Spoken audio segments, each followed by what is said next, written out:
Well, it's a pleasure to be here, though I'm a little nervous because I'm the only one who is not a specialist in environmental issues or ethical issues. But I hope that my slice of ethnographic life on Cape York in Australia will provide something to think about these major questions through. In October '93, I began ethnographic fieldwork on southeast Cape York, Australia, with the object of exploring the genealogies and entailments of competing views of the environment held by property developers, eco-activists, and local Aboriginal people. On a brief visit to the region in 1988, I had witnessed confrontations between Greens and road makers along the newly bulldozed four-wheel track north of Daintree, famous Australian rainforest, preserved rainforest area, and I was well aware of the dismay among conservationists when Kuku-Yalanji, the local Aboriginal people, argued for rather than against the road, claiming a need for better communications between their isolated settlements, even though this might lead to further European incursions into areas used for camping, hunting, and gathering, as well as traditional burial sites and sacred sites. The Greens' consternation reflected their commitment to a pervasive myth of primitive ecological wisdom, as Kay Milton calls it, that assumes that Aboriginal people live in harmony with and are closer to nature than modern Europeans. Arguing against this essentially racist notion, as well as its corollary, that if Aboriginal people seem to abet environmental vandalism, it is because they have lost their traditional values.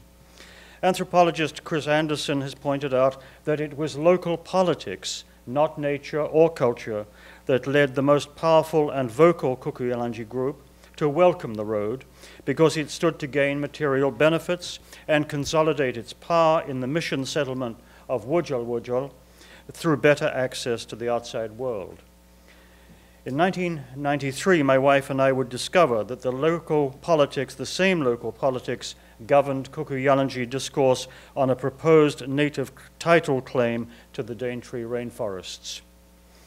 However, my emphasis in my talk this morning is not Kuku-Yalanji internal politics as such, but the life world of a politically marginal Kuku-Yalanji family with whom my wife and I and our 2-year-old son lived for the year 1993 to 4. As a result of the Queensland government's assimilationist policies, our host family, the Olbars, were forcibly moved in 1970 from their traditional land to a Lutheran mission settlement at Wujal on the Bloomfield River. But in 1992, they left the settlement to take up residence on a parcel of their former land that had been purchased for them by the Aboriginal and Torres Strait Island Commission. Every afternoon, we would accompany our hosts on expeditions to the nearby beach at Weary Bay or to the Bloomfield River mouth to forage or fish. Unlike my wife, Francine, I lacked the patience for fishing and often preferred to stroll along the beach, listening to the wind in the casuarinas, observing the stingrays moving like cloud shadows beneath the waves, or watching container ships inching as slowly as clock hands along the horizon, and Torres Strait Island pigeons flying in from the open sea to feed in the rainforest. Entranced by what I experienced, as the pristine nature of the place, I commented to Mabel, our host, that it was very beautiful. My remark was immediately rebutted by a very pragmatic set of considerations. "This is my boo-boo, my country," Mabel said. And she described the green turtles offshore, the bush yams and mud clams in the scrub, and said that she hoped it would not be long before she and her family would reclaim all their land and live undisturbed by outsiders in their place that was rightfully theirs. Mabel's remarks brought home to me the extent to which country, for Aboriginal people, is a social reality, steeped in memories of births, deaths, and marriages, of seasonal movements in search of food, and of the traumatic disruptions of colonial history. But it is not passively being on or in the land that gives the land its vitality and meaning, nor are these qualities the result of contemplation. Rather, it is the vita activa, the process of living and moving with others on the land and drawing one's livelihood from it, that charges the landscape with presence. Country embodies the sweat, energy, thought, and feelings of those who invest their labor in it, just as a fabricated object becomes charged with the vitality of the person who shapes it. Like the Ionian theorists of nature in the 6th and 7th centuries, Aboriginal people assume the world of nature to be saturated or permeated by mind. The ebb and flow of tides, the fury of storms and earthquakes, leaves buffeted and trees broken by high winds, all testify to the ways in which nature is not only filled with energy and power, but ensouled. Accordingly, relationships between realms that we conventionally separate as nature, culture, and the supernatural are all glossed as social relationships, governed by the same principles that obtain in interpersonal life. Among the Kuku-Yalanji, such analogical reasoning means that the ecological zones of sea and inland are also cultural categories, Yalunji, of the sea, and Nakalji, away from the sea, connoting separate moieties whose members have different essences and may be identified by their different smells. This logic also explains why sea and inland things must be kept apart. So one is enjoined not to use dugong, turtle, or bullock, which are meat, as bait for fishing, but to use only fish bait to catch fish, the others being whitefella bait. And don't use saltwater fish to catch freshwater fish, or vice versa, one is told. To infringe any of these cultural rules will cause a flood, an ungovernable overflowing of natural boundaries. Thus one learns that misfortunes that would in one's own life world be dismissed as accidents, or simply as being in the nature of things, actually have social causes. Someone must be responsible for them, someone must be to blame. The same reasoning explains why natural phenomena are so closely and continually examined for their social implications, as when a shooting star or a kookaburra laughing at first light are said to signal a death. This is not to imply that Aboriginal and Western worldviews are absolutely different life worlds. That these worldviews seem so incommensurate may be more an artifact of our long-standing habit of exoticizing so-called primitive people than a reflection of any empirical reality, a habit still evident in the tendency of many contemporary philosophers of ecology to excoriate global capitalism by urging a recovery of the allegedly more eco-sensitive, sensuous, reciprocal relationship between humanity and the natural world that pre-modern thought is said to epitomize. All such constructions of the other are deeply flawed.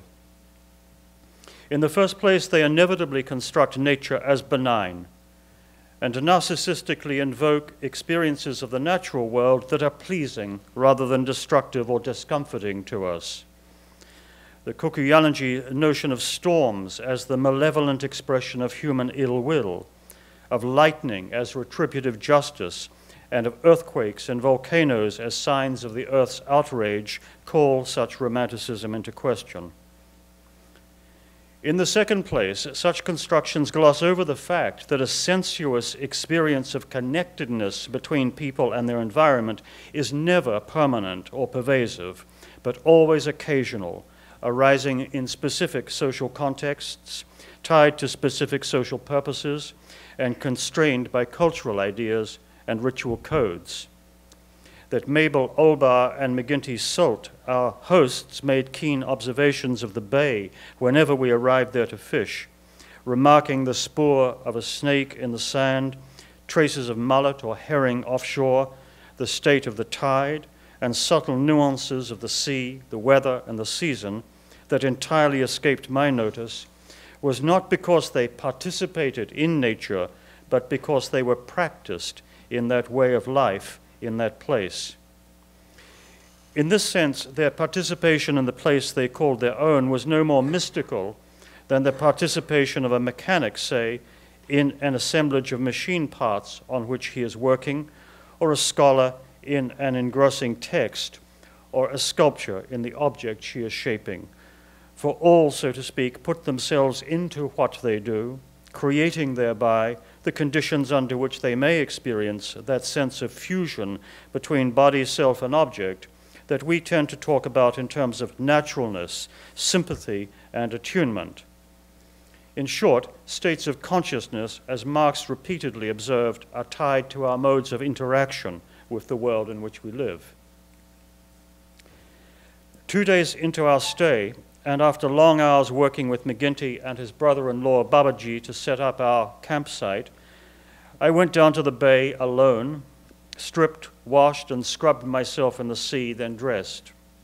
The beach was deserted, but as I sat in the shade of a pandanus palm thinking back on the day and on the fulfillment I had found clearing our campsite with McGinty and Babaji, an aluminum dinghy came slowly inshore from the open sea.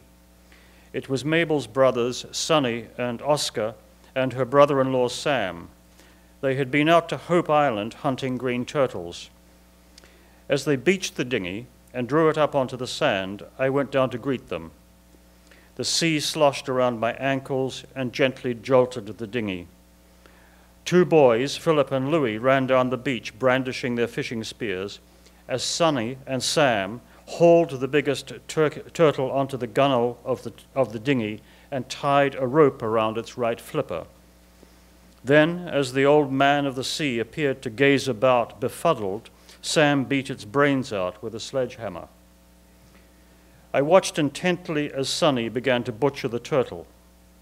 We call turtle meat minya, not fish, kuyu, Sam explained. And he told me that great care had to be taken when separating the meat from the carapace, for if the bile is spilled, it contaminates the meat and makes it inedible. In the face of such pragmatism, what place did my own unspoken sentiments have as I watched this beautiful creature, so out of its depth, so out of its element, being hacked open before my eyes? And how might one reconcile the great difference between the Aboriginal and non-Aboriginal sensibilities that collect around such an event? For while many eco-conscious Australians regard the green turtle as both a beautiful and endangered species, Kuki-Yalanji regard its green fat as a delicacy and hunt and eat it with relish. That evening, Sonny disinterred the cooked turtle from the earth oven he had dug at the outstation, and the fat was shared around. I ate without much appetite, caught between competing cultural persuasions. As the months wore on, I came to understand how Kuki-Yalanji read their environment. Learning, for instance, that a hammerbird heard in the cold months means that mullet will be plentiful, that bean trees flowering or the wild tamarind ripening mean that scrub hen eggs can be found, and that the flesh of the parcel apple turning pink means that the liver of stingrays will also be pink and therefore good to eat, though eating stingrays in the preceding months, October, November, will bring storms. As the wet season approached, I became increasingly fascinated by the family's preoccupation with thunder and lightning. Whereas I saw storms as natural phenomena, our hosts interpreted them in social terms. They were expressions of human malevolence and of tempestuous states of mind. Thus the phrase jaramali bajaku, literally exceedingly stormy, is used of persons who lose self-control when drunk or drugged, while the term jaramali denotes a cyclonic or monsoonal storm, any one of which may embody the ill will of outsiders. Questions of control thus entail allusions to individual psychology, relations with others, and relations with the elements of nature. Put another way, the environment includes social beings, asocial beings, natural species, natural phenomena, and innate natures. In Aboriginal communities, one is often struck by people's extraordinary tolerance of aberrant or unruly behavior. And I was sometimes reminded of my experience among the Karanko of Sierra Leone, where incorrigible individuals would draw such comments as, "He came out of the whawhai like that," meaning even initiation failed to mend his ways. Or, "That is how he is made." Or, "He is blameless, he was born with that trait." But while both Karanko and Kukuyalanji explain dispositions that resist socialization by invoking notions of innateness, there are practical limits to people's tolerance of antisocial behavior, which in both societies is seen as a form of deafness to social values. It was Christmas 1993. The heat and humidity was oppressive. Sweat dripped from my forehead onto the pages of my journal as I wrote about the tension that had built up in our camp, breaking on Boxing Day like a storm, with Sonny in a fist fight with his brother-in-law, his elder sister heaping abuse on his head, another sister throwing a couple of punches for good measure, and then the youngest sister, Gladys, and her husband driving off to Ayton, a nearby town, to get away from it all. As the first thunderstorm of the wet season approached, the sky turned indigo and the wind veered and picked up. There was a rattle of dry leaves and dry leaves falling, for which Kukuyalanji used the word yanja, followed by the crumpling sound of distant thunder, like heavy furniture being moved around in an upstairs room, a sound that also has its own specific idiophone, kubum kubum. Painstakingly, people tracked the course of the storm, discussing where it was coming from and where heading, identifying its sounds, observing its effect on the foliage, comparing it with storms in the past. Indeed, the character of the impending storm was analyzed in the same way that people analyze strangers, trying to read their intentions, second-guess their motives, identify their mood. As this discussion went on, various members of the family made forays into the bush in search of wild grapevines, ironwood bark, and grass tree.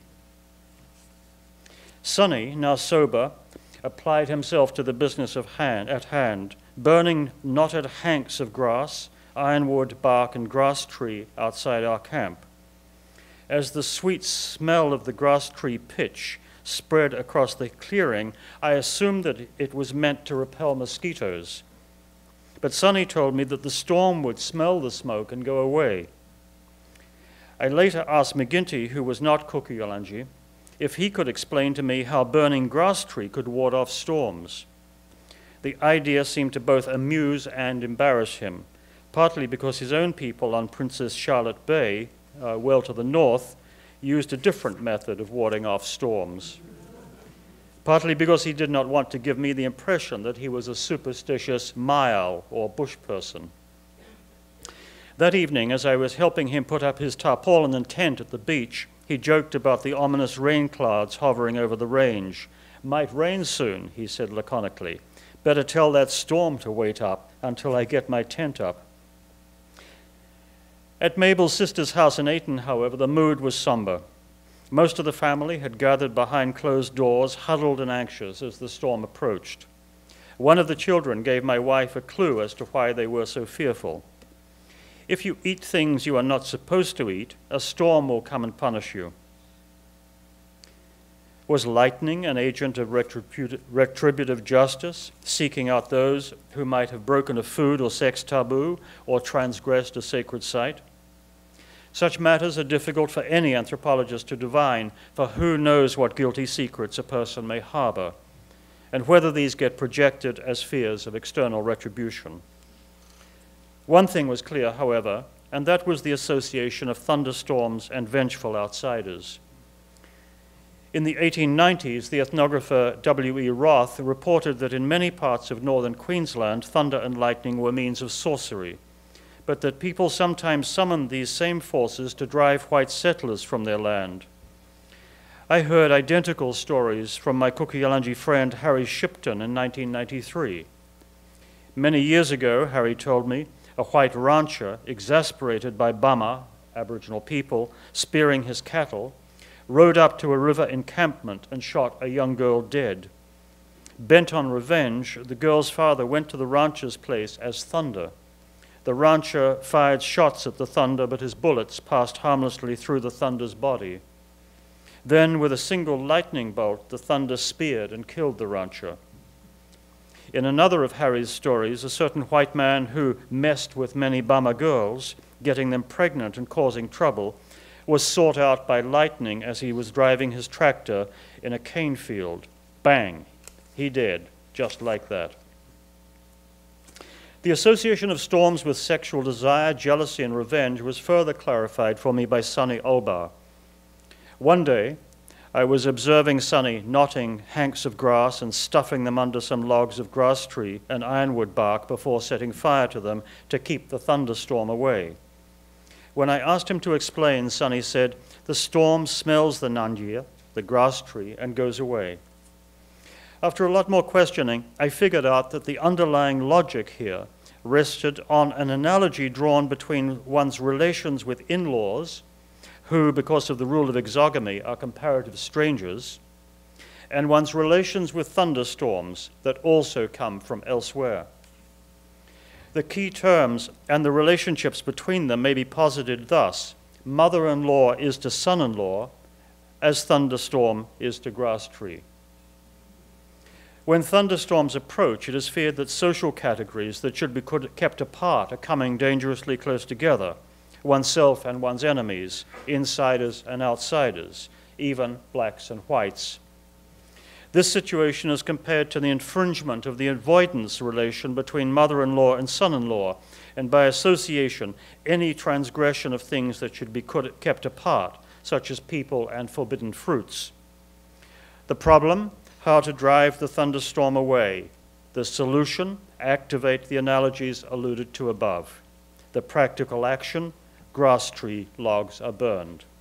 The explanation: grass tree, as well as iron tree bark and wild grapevine, is son-in-law to the thunderstorm. The thunderstorm will smell the grass tree smoke, and just as mother-in-law will avoid her son-in-law if she smells him, so the storm will move away when it gets wind of its son-in-law, the grass tree. This brief excursion into Kuku-Yalanji ethnography enables us to see, I hope, that the wild powers that we call nature are metaphorically fused with environmental forces that we call social and political.